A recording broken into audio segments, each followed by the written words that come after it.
Welcome back to The Point with Mick Rich. What a great day it is. Just so you know, I'm just excited. It's my birthday. And so we're going to call this our birthday edition. I want to talk about just education at the beginning in the program. And when people are asked, what's the greatest treasure you have in your life? For those individuals that have children, it's clear and simple. They say, our children. Other than parents, teachers have the biggest impact on their children. At one time, that was a good thing. My father was a first-generation immigrant. When he started kindergarten, or the first grade, he didn't speak English. His parents were from Croatia, and he was first-generation Croatian. I can remember my father talking about when he was in the 5th grade, he negotiated the car deal for his parents because they didn't speak English. And at those times, it was about the 3 R's, reading, writing, and arithmetic. The idea was that if an individual could perform those 3 functions, they could learn to understand what was going on around them, build on that solid foundation, and make informed decisions for themselves.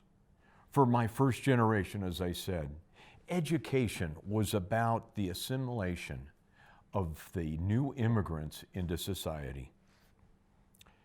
And that's what it was about. It was about education. It wasn't about social consciousness.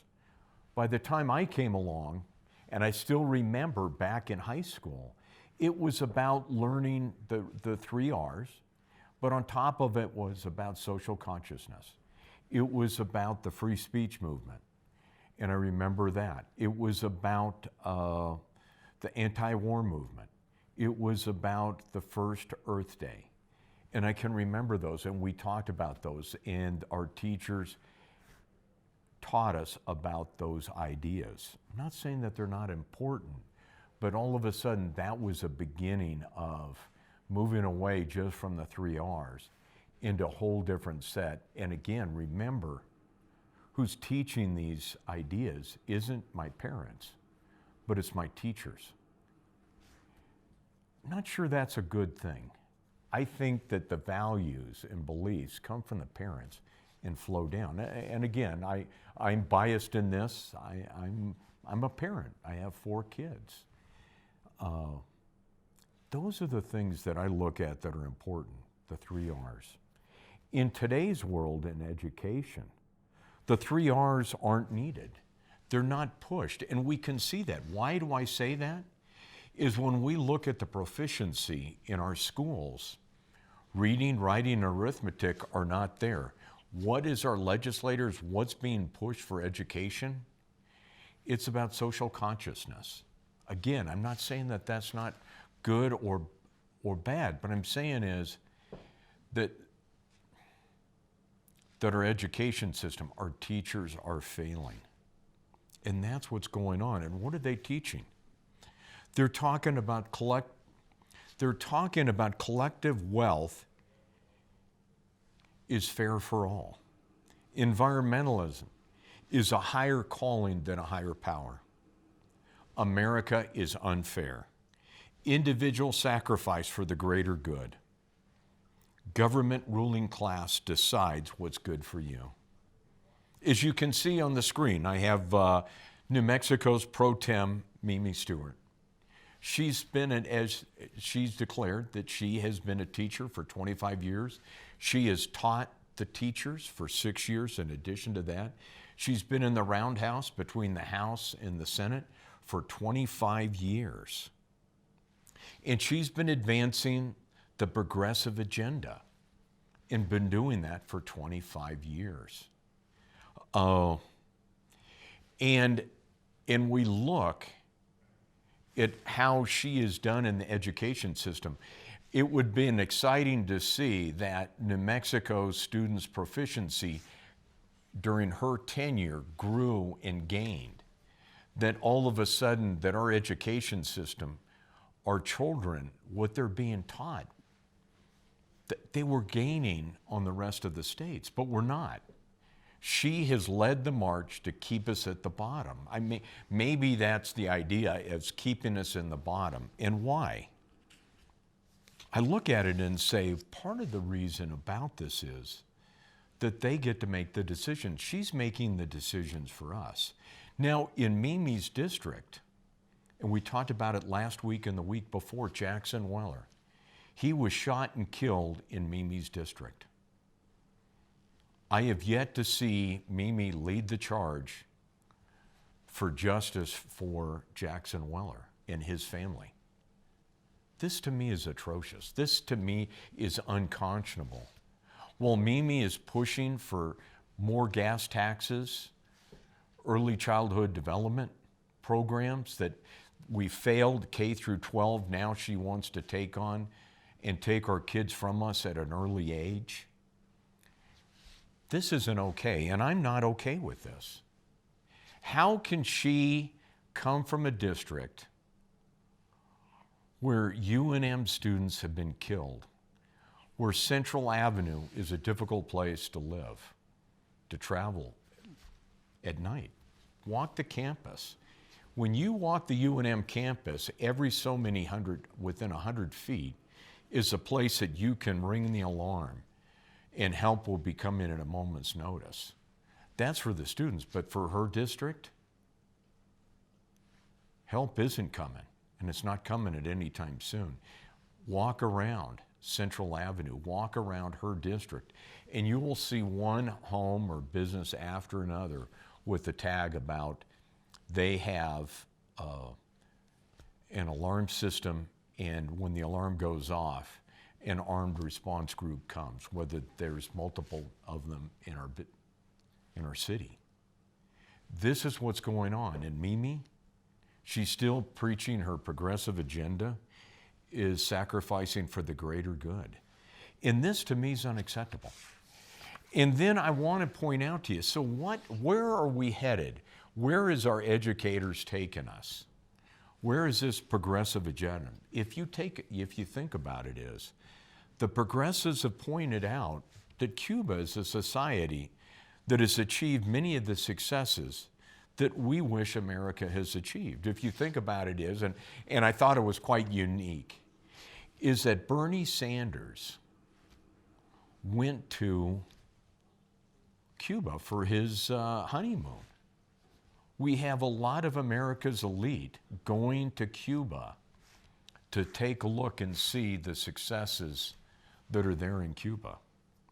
And let's talk about this. And what we have on the screen here is the school board members at Albuquerque Public Schools.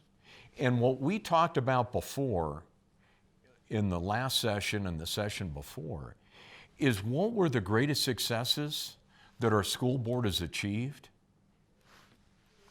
More union teachers, more union staff, more money for our union teachers, more money for the education system, better facilities.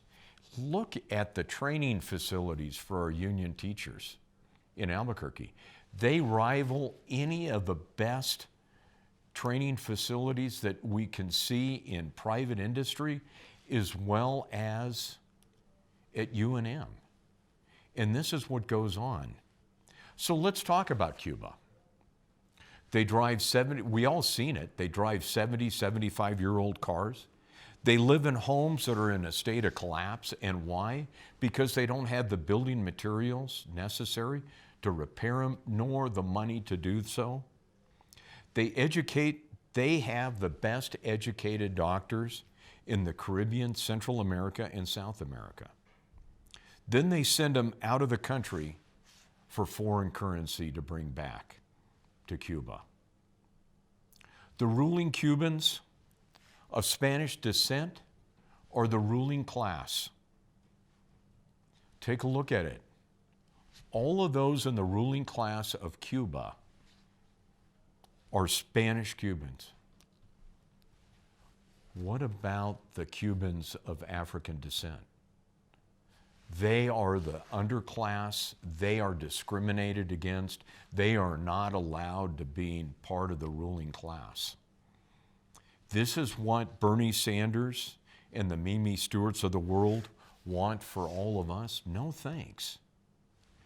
So what we need to do is, and the reason I'm bringing this up in this segment, is every day when you look at your child and send them to school, you need to make a pledge.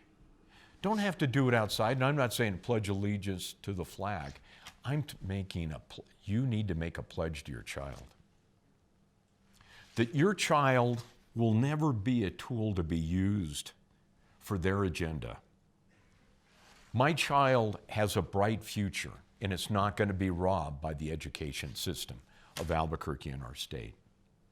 My child is precious, regardless of the color of their skin or their imperfections. My child deserves a parent to stand up for them no matter what they call me, no matter what they threaten me with, no matter how they belittle me. And think about it is, and I've seen it my whole career, is I've seen the elites belittle people because their pronunciation isn't great, because their spelling is off, because they have poor grammar. Don't allow yourself to be belittled and to be silent for your child. This is just as important if you're willing to jump into the ocean to save your child. Think about it is, what we're talking about, your child's future is being robbed by them, by those educators. And when I say it, and they'll call me out on this, but when I say they're getting robbed, when your student, your child graduates from high school and cannot read, write, or perform basic arithmetic, their future has been stolen from them. Don't allow it. Your kids depend on you. My kids depended on it. So this is what we did for our kids. We sought out other parents that had similar beliefs that we did. We meet with other parents and compared what your children are being taught and what the material they're being given, and then we discuss at the kitchen table or sit down with our kids. And this isn't just about public school, it's about Catholic school as well. Assert your right as parents and citizens and taxpayers that your child is to be taught, not indoctrinated. Learn your rights. Stand up for it. That's what we did. We spent a fair amount of our time taking time to make sure that our kids were taught an education so when they graduate from high school, they can compete in the world, not just with the kid down the street, but for countries around the world. I'm grateful, I'm excited. Our oldest daughter is going to graduate from med school this spring. So here's what I'm going to tell you, and this is what was told with my contractor group. Get into politics or get out of business. Well, for you, get into politics or get out of parenthood. I'm Mick Rich. Thanks for tuning in. It's a great day. Thank you. Well, I'm going to the frontier, walking to the cashier, order up a root beer and a number one. Cover it with green stuff, one scoop is not enough. Find a booth is real tough, back by the Duke. Meet my family, meet my friends in the quirkiest restaurant I have ever been. All of Albuquerque's favorite spot, it's the Frontier Restaurant. The Frontier Restaurant is a proud supporter of ProView Networks. Don't sacrifice quality of flavor when you're in a hurry. Golden Pride offers ribs, fried chicken, green and red chili breakfast burritos, and Frontier Cinnabons. 4 great locations, or visit us online at goldenpride@abq.com. Golden Pride Barbecue Chicken and Ribs, proud supporter of ProView Sports Network.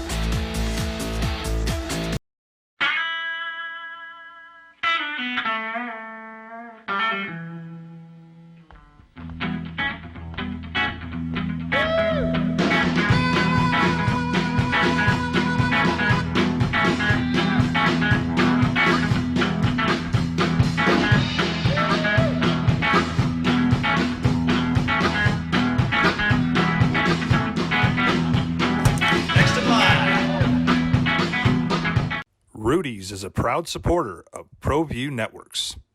Jackson Compaction wants to help you keep your green green. And keep the community green as well. Jackson Compaction has worked hard to maintain the same prices since day one. Always easy and painless trash removal with professional crews and quality service. If it's non-hazardous waste, debris, or trash on your land, leave it to us. At Jackson Compaction, we're dedicated to ensuring the conservation of our environment. You trash it, we smash it. Jackson Compaction, we've earned a reputation for great results.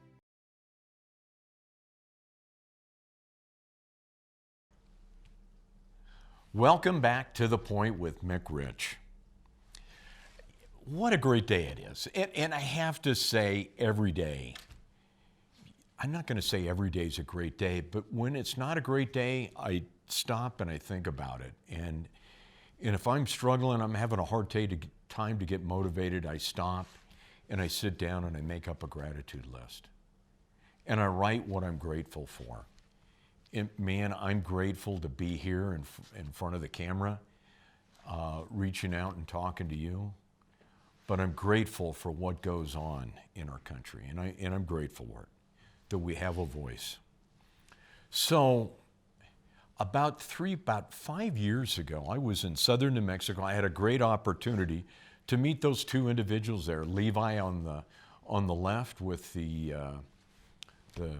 cap, and then Murray on the right in the cowboy hat. Two great guys. They're down on the border. They're just south of Deming, and we're standing about 25 miles north of the border. And I went down to talk to them, to hear from them what's going on. And it was just remarkable what I heard. First of all, not far from where we're at is a forward base for the border agents. Now think about this. We say it's a forward base for the Border Patrol. We're 25 miles from the border. This is about the last of the paved roads. Farther south, it is all dirt roads.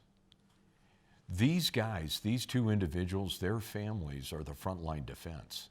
They go from there on south. So we talked to them. I chatted with them, and I said, what's it about? And I have to say that life as a contractor is tough. I have a tough business. I've been doing it for 40 years. I've licked my wounds over the years, but it's nothing compared to the ranchers, and nothing compared to the ranchers on the border. And this is what they deal with. Transnational drug cartels are working in their neighborhood. You see behind them is that mountain. There's a number of mountaintops around them. And they made it clear to me, Mick, they've got observers, spotters up on those mountains to track what we're doing, what the border agents are doing. And he said it's just unsettling because they know what we're doing. It's kind of creepy when you think about it, is that somebody is observing you, watching you. But at the same time, they said it kind of gives us a feeling of security that it's their job to make sure that the drug cartel people, if you want to call them people, are not going to run into them. They're saying, look out, these guys are over here, they're over there. So they shouldn't, if everything goes right, shouldn't run into the drug cartel. And again, we're not talking about just Boy Scouts running up from the border. We're talking heavily armed individuals. And that happens. And I hope to have a rancher on board that talked about what happened when their son and son-in-law ran across heavily armed drug cartel members working their way back to the border. Human strugglers come across their border. And this is what goes on. And it's horrendous. And what we talked about was what was happening in their neck of the woods. And they're telling me it's a problem. It's a problem for us. And it's soon going to be a problem for you. And what you see here is this individual. I met him when I went down to Deming during the border crisis in 2019. Here it is. These are building officials on the right. city official on the left. And these individuals are now, this to me is horrendous, is that all of a sudden Deming woke up one morning and realized the Border Patrol was dropping off 200 illegal immigrants in downtown Deming. And these people were wandering around. They needed food, they needed shelter, they needed clothes, and they needed a way to get out of town. And they were just dumped there in 200 every day. Now think about it, is Deming is only 15,000 people. Think how many people that would be ratio-wise for a size of Albuquerque. We're talking thousands of people would show up in Albuquerque every day. Those individuals were the front line. Those individuals had to deal with it. And it was horrendous what was going on. And these people were desperate. When they're coming in, when they're desperate, and I showed the picture of Levi and Murray, that these individuals are, these illegal immigrants are desperate when they're coming across. They need water, they need food, they need shelter. And if they get into a desperate situation, they're looking to get into their homes. And Judy and Murray told me that they had a Chihuahua. And they said the Chihuahuas to let them know if there's any rattling going on in the middle of the night. And I'm thinking, rattling like a rattlesnake? And I'm looking around. And they go, no, the drug runners and the human traffickers come through their place sometimes in the middle of the night if they need food. That they'll check the doors and windows to see if they can get in. Horrendous way to live. This is what goes on in our southern border.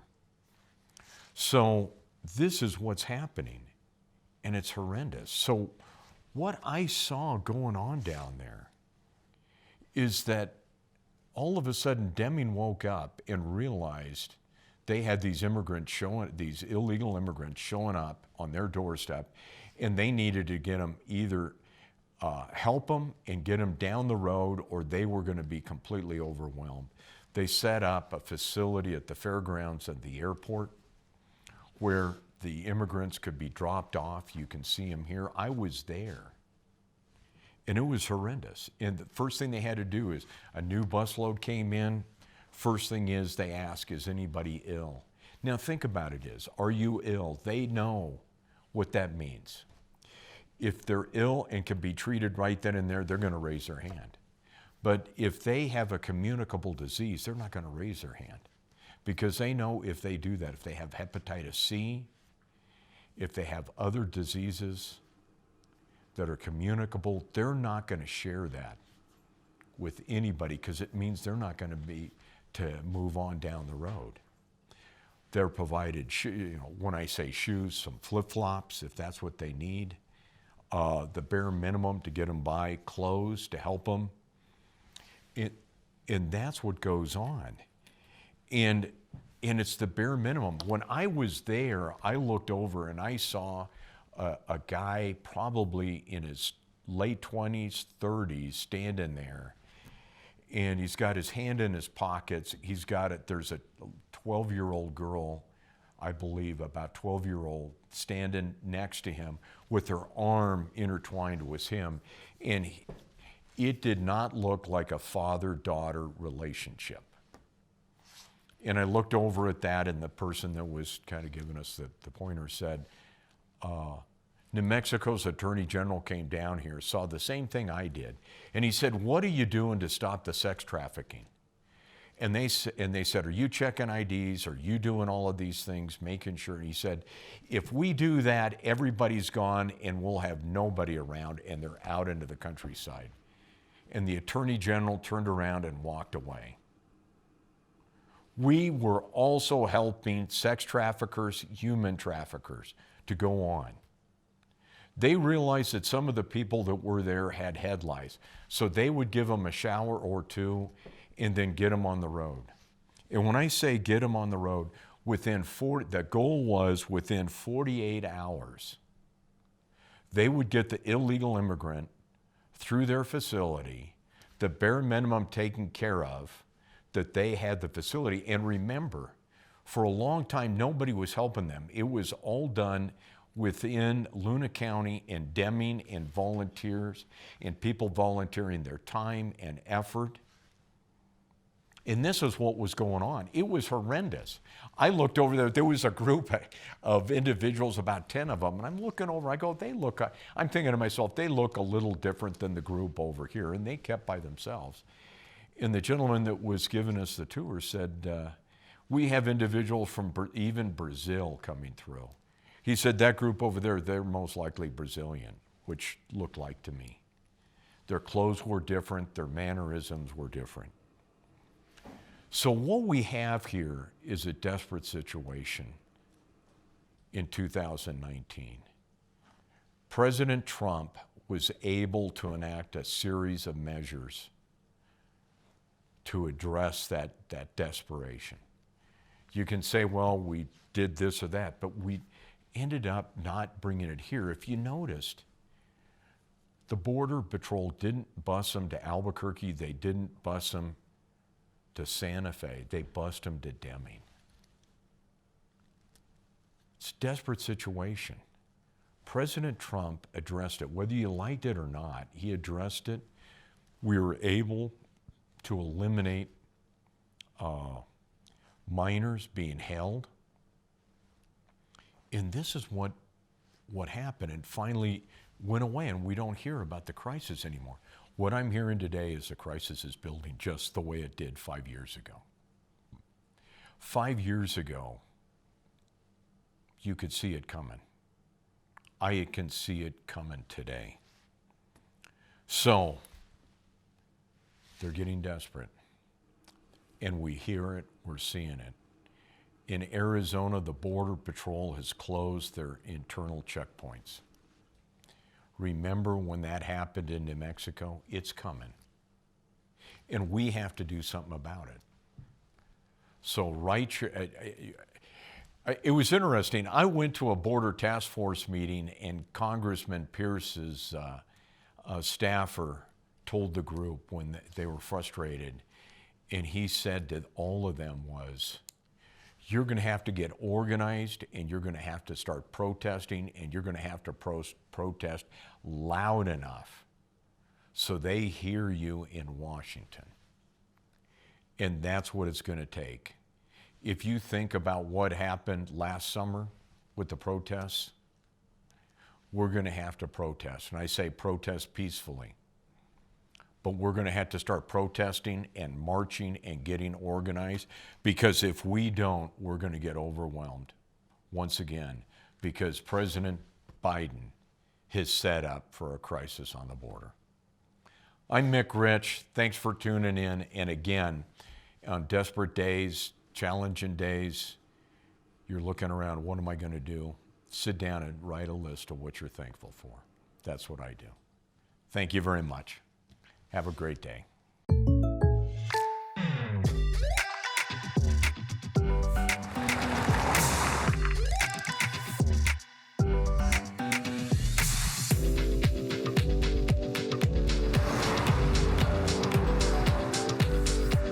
For your surprisingly great rates, contact your local State Farm agent today. If you want the real deal, call State Farm agent Marty Size in Albuquerque today. Like a good neighbor, State Farm is there. Here at Legacy, we are here to disciple people by helping them connect with God, grow in relationships, and live generously.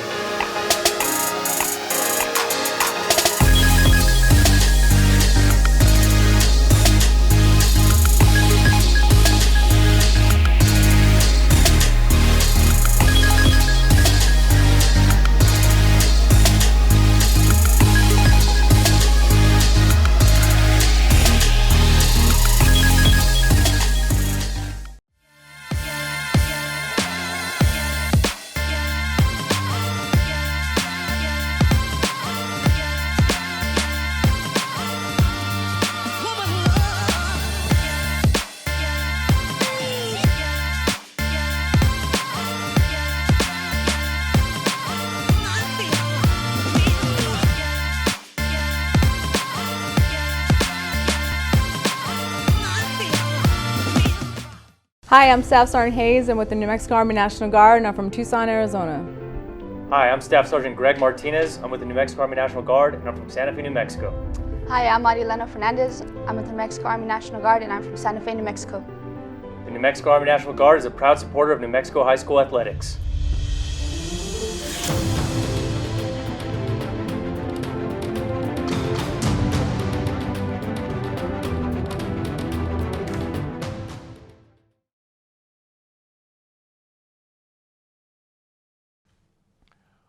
Welcome back to The Point with Mick Rich.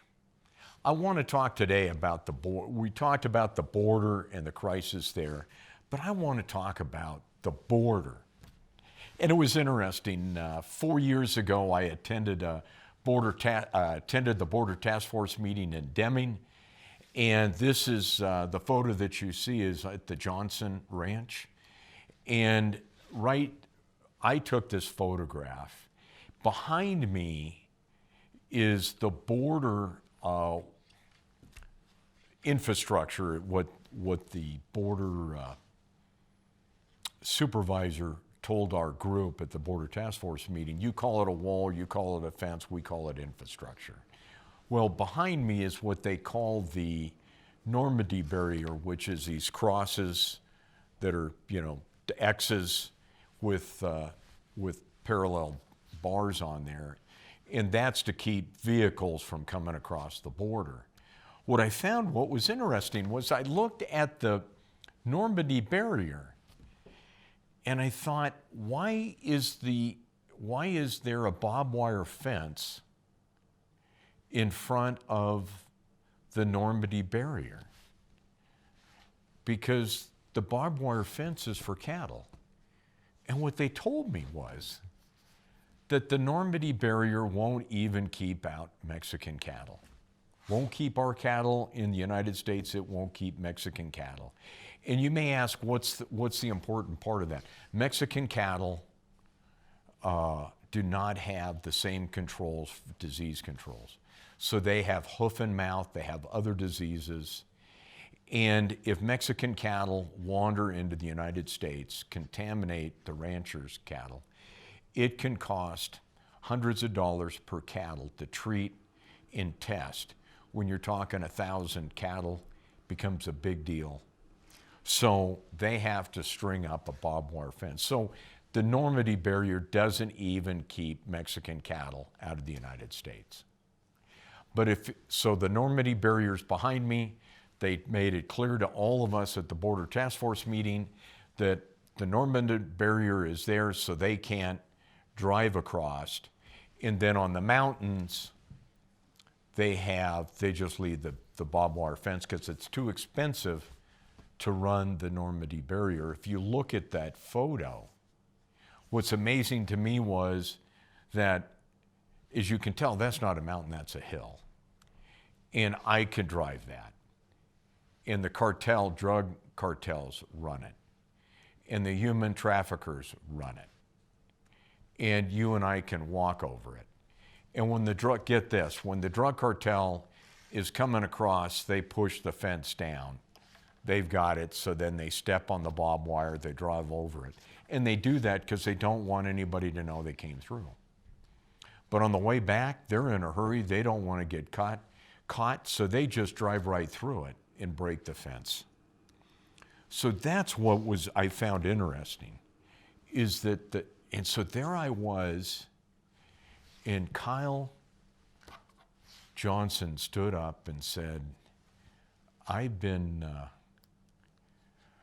constantly have to repair the fence that separates the United States from Mexico. And I don't think it's my responsibility to maintain the fence to separate the two countries. And that's what we see, and this is huge. So tell you what, when I talk to people on the border, they're good with the fence. So I went down there, and I went down to an event. Steve Bannon was there. Some people say he's a hero, some say he isn't. I'm good with Steve Bannon. So I'm down there. I met with the folks that are building the wall, putting it together.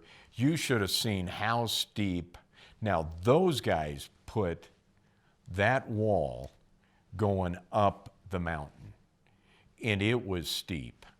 Now, they didn't take it all the way when it went from about 45 degrees to about 90, almost 90 degrees up. They didn't, that's where they stopped. But they were building the fence. They were building the wall. And I listen to people and they say, what do you think about the fence? And I said, the first item is when President Reagan and Tip O'Neill got together and they hashed out immigration reform, the agreement was they were going to enact the quotas, who came in, the number of people, and all of those things. And the last item that needed to be, that said the last phase was securing the border.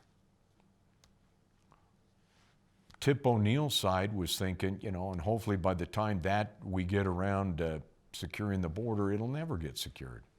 And it hasn't. So people were up in arms when President Trump was elected, and they wanted that commitment to them. Now, if you're in LA, you're up in Santa Fe, you're in Albuquerque, why do you really need, you don't need the border secured. I was knocking on, I was shaking hands, knocking on doors, introducing myself. And here I was up in the far northeast Heights, a very nice, well-to-do community. And I knocked on the door, and he said, "You're probably one of those guys that support building the wall." I said, "Yeah, I am." And it was interesting. He said, "Well, who's going to clean my house?"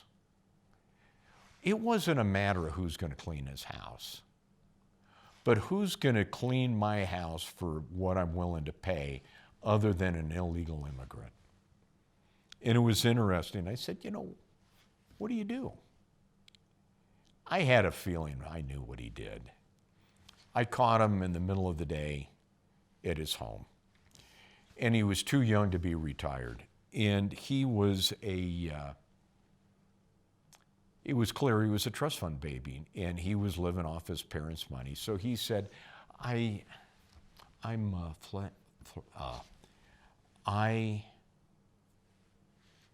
contribute money to different causes. And that's what I do.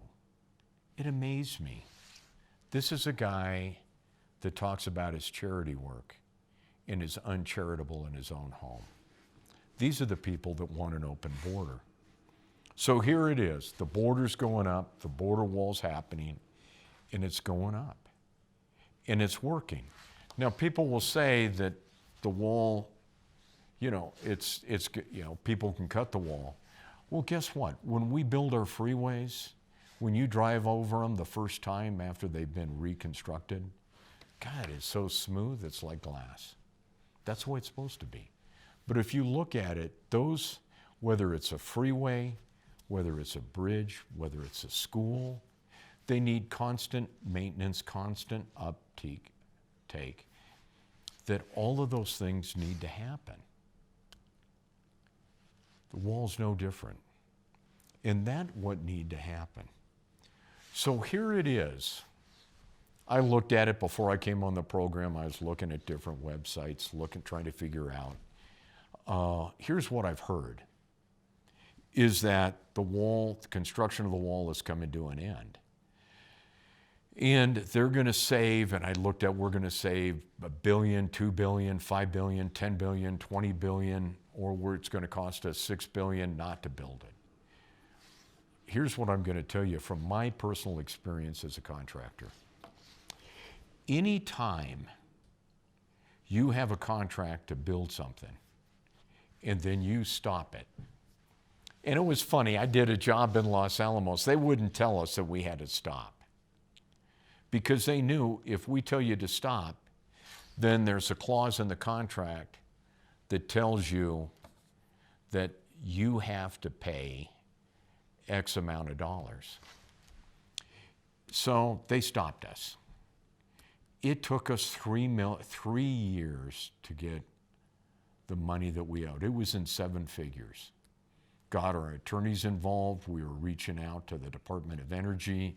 I was talking to the Chief of Staff of Undersecretary of Energy about what was going on in Los Alamos. I have a picture here of the Supreme Court.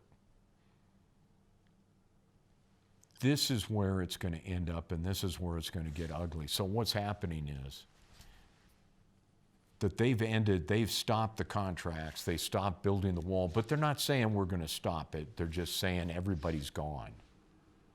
I was talking to somebody, the Corps of Engineers, they've disbanded their group that was overseeing the construction. So who's going to be overseeing the ending of these contracts? What's going to happen to these companies that had contracts with the country? And you may be one of those individuals say that's what they get. That's what they're getting what they deserve for building the wall. And they're going to stick it to them, and if they go bankrupt, so be it. I had individuals say, how can you work for Los Alamos in good conscience? Here's how I said this to somebody that's a staunch anti-war person, anti-nuclear person, and I said, I want to make sure that when I'm in Los Alamos, building the facilities at Los Alamos, that I'm doing it the best way possible, that those individuals going to work there are going to be safe, that those buildings are going to meet the requirements necessary to make sure that what they're doing there, they're safe, what they're doing is safe, and we're all safe. That's what those contractors are doing. This is where they're going to end up in 3 to 4 years. They're going to either end up, not necessarily at the Supreme Court, but they're going to end up maybe in bankruptcy court. Maybe they're going to go before the Civilian Board of Contracts to try to settle out. They're going to be selling everything right and left. They're going to struggle to make ends meet. I've worked with companies that have and known number of contractors that have struggled, that they've went into contracts with the federal government, good faith. And that's what these individuals did. So when we talk about tearing down the wall, this is a crisis that's going to be building. And those individuals that come across the desert, those are the individuals. You think about it. Do you think the drug cartel members are coming through the checkpoints with all their tats? You think that's where they're coming back and forth? They're coming across the border. It's not going to completely stop it, but it slows it down so our border agents cannot be overwhelmed. This is what goes on. We need to support the men and women that are trying to secure our border. And it's not fair to them what they're going to be faced with. It's a crisis that's building and it's coming. Thank you for tuning in. This is Mick Rich. Thank you.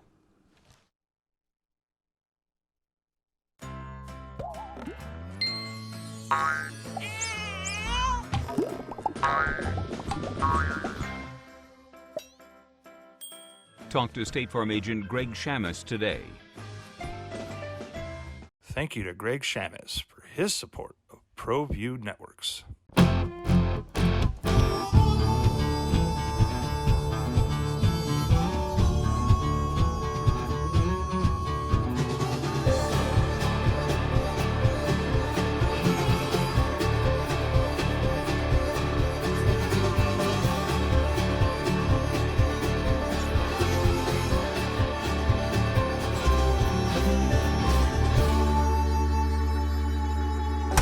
Next in line.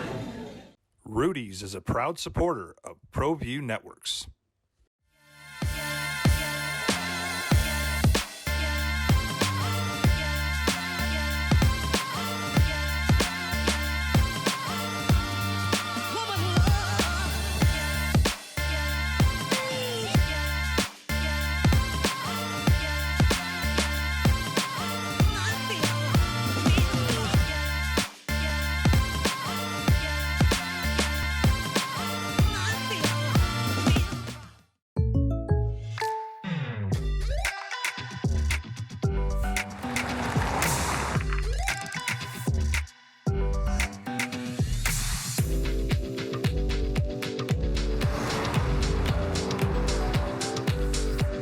For your surprisingly great rates, contact your local State Farm agent today.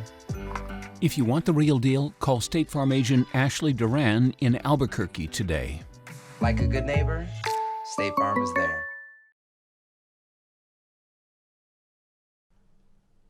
Welcome back to The Point with Mick Rich. So we've talked about the border. We talked about what the environment is, what it's like to live on the border, to be there. I can remember with sitting down with Judy in Murray, and it was starting to get dark. It was starting to get dark. It was late, obviously late in the day, and they offered me, and they said, Mick, would you like to stay for dinner? We're going to have tacos. And I'm thinking, man, I'd love to stay and have, I didn't say it, but I thought I'd love to stay and have dinner with you. But I was thinking that when I leave your home, it's dark.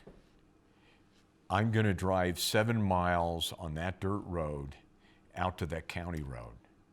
And then I've got another 25 miles on a 2-lane county road with no traffic and no cell phone service, no sidearm, no protection, and there I am out in the middle of nowhere.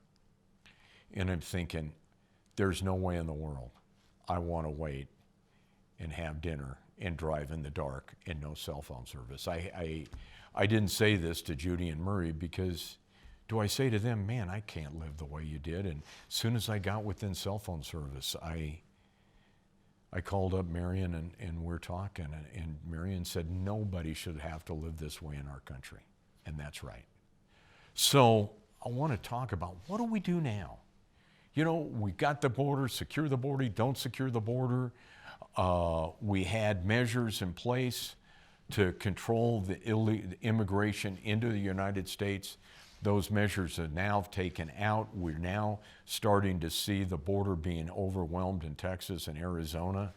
It's not going to be long before that happens right here in New Mexico. So what do we do?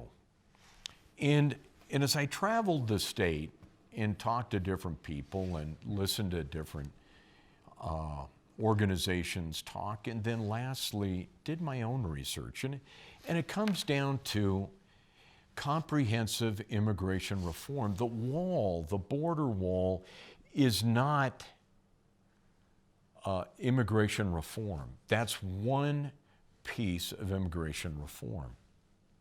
But the first one is we need to make sure that when we build a wall and secure the border, that way the people coming into our country come in through the open door, not through the back door. Not seek through in the middle of the night, but there is a way for them to come into our country. So we need to have comprehensive immigration reform. Starts with securing the border, that we have a way people to come in our front door. Then the question is, what type of people do we want to come to our country? That is a question that needs to be asked. The first question is, we want people that come to our country that will obey our laws, follow our regulations.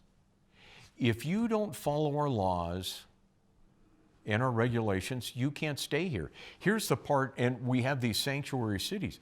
The sanctuary cities are for those individuals that break our laws, that won't follow our laws, break our laws, that they allowed to stay here. That's not okay. If I'm in Mexico and I break the laws, this and that, I'm going to prison and I'm getting kicked out of the country. Then you have to be a contributing member to society. What does that mean? It means that you got to contribute. It means that you contribute taxes. You pay into the system. You're not getting public assistance. I'm not calling education public assistance, but I'm talking about you pay taxes, that you earn a living. You support yourself and your family. That's what I'm talking about. When I was a field engineer at Stanford University, and I helped build a high-energy physics research facility, I worked with an immigrant from Hungary. He was a mechanical engineer. He had worked at at the building the underground there in Washington, D.C., and here he was now helping build this high energy physics. That's what he's doing. The electrical engineer was from Argentina. He was a contributing member to the community. Then lastly, you're going to learn our language, customs, and beliefs. You're not coming here and not assimilate into our society, that you're going to be part of our society. And that is about learning our language. It's not about Sharia law, that we're going to enact Sharia law for you. You follow our laws, not we follow yours. Here's for our environmentalists. And this is a question that needs to be addressed. How do we address the immigrants that are coming here on environmental matter? And we talk about climate change, how important it is. We look at the greenhouse gases, how much are contributing in the United States. When I looked at it, approximately 30 million immigrants have come to the United States since 2000. That's legal, illegal. I believe that includes illegal. 30,000, roughly 10% of the population. If the environmentalists are saying that we need to decrease our greenhouse gases, then what do we do about immigration? How does that get addressed? We should have an environmental impact on our immigration policy as well. But we also should look, when we talk about laws and regs in climate change, in the things that we're doing, we need to do an analysis, just like we do cost-benefit analysis on the federal government for any laws and regs. Does this contribute, does this decrease, add to greenhouse gases? We need to decide how many people are going to come here. That's plain and simple. How many get to come to the United States? Then what categories? Are they going to be the ones that work in farms? Are they the ones going to work on construction projects? Are they going to be the ones that work in farms? Or are we going to be the ones that come here to work in high tech for engineering companies, just like the two engineers that I worked with at Kaiser Engineers? Those are the questions that we have is, what do we do? And then lastly, what do we do about chain migration? If we think about it, is the Boston bombers, the marathon bombers, that was part of chain migration. Do we, just because you have a relative here doesn't mean it gives you a right to be here. And then asylum seekers, true asylum seekers. If you think about it, is Cuba had a special relationship with the United States up until the Obama administration. Cubans were given a special consideration.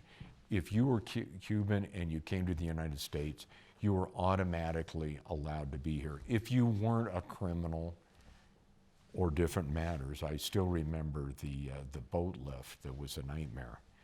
But the Obama administration ended that. And I thought it was interesting that Obama opened it up because when I talked about earlier, is that some people look at Cuba as the goal for the United States, and I do believe that Barack Obama did as well, that he looked at Cuba and said, what a great country. I don't think he realized, I hope he didn't realize, that Cubans of African descent were being discriminated in Cuba. And probably he didn't realize it because they weren't, he wasn't allowed to see them. They kept him away. So, and maybe he ended that special relationship because the Cubans that came here were conservatives, and he didn't want to see that take place. I want to get back to the wall because we said the last go-around in the last comprehensive immigration reform with President Reagan, it was about the last phase was securing the border that never happened. And people were saying it's not that the securing the border is first, it's really dealing with the last phase of the last immigration reform. I want to share with you a story that I had with that engineer that was from Hungary, and it was, and I'm going to talk about him because it's an important lesson. We sat down for lunch one day, and I said, well, hey, when you left Hungary, and this had to be in the 70s when it was still communist Hungary. I said, was it like in the movies or the books or what you read about? It was the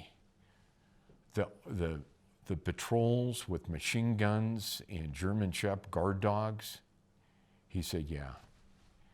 I said, was it with the multiple barbed wire fences that you had to cut your way through? He said, yeah. I said, did they have the guard towers with the searchlights and the machine guns? And he said, yeah. He said, that's what it took for my brother and I to leave Hungary. And we worked our way here to the United States. And then we talked. And then he said, then we're talking, and he said, one guy to the next, we're just chatting, and he said, and I knew that he worked on the metro system in Washington, D.C., and I said, so we're talking, and he said, and it was interesting, that facility there that I worked on, we had people in our office that spoke multiple languages, not just Spanish. And we were talking, and he said, well, he spoke Russian, Hungarian, English, and Spanish. And he met his wife who worked at the Portuguese embassy, and she spoke Portuguese and Spanish.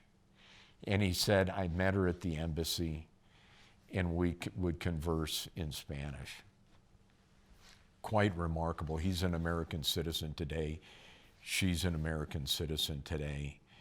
And then another gal that I worked with there, Heather, she worked in D.C. She met a Greek businessman.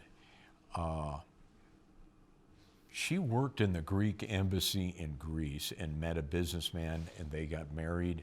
They moved to, at that time, Madagascar. I think it's Ceylon now. And they went out there. He was opening a meatpacking plant, and she said one day there was a coup. And the next day, an armed troop carrier showed up. A troop carrier showed up with armed soldiers, and out they came, and we were under armed arrest, house arrest, for 2 years. She said, I and my daughters were finally able to leave the country, and my husband's still out there. When we talk about how good it is to be here in the United States, these are the things that we have. We're looking at saying, we don't have border walls to keep Americans in. We have border walls so people enter in here with permission into our country. We have border walls to secure it so people will safe. We don't have to worry about armed soldiers showing up at our homes. We don't have that going on in our country. That's why our country is so great. That is why I believe, from what I read, 1/3 of the world population, that's why we need to secure our borders. We need comprehensive immigration reform. Thank you, and this is Mick Rich. Have a great day.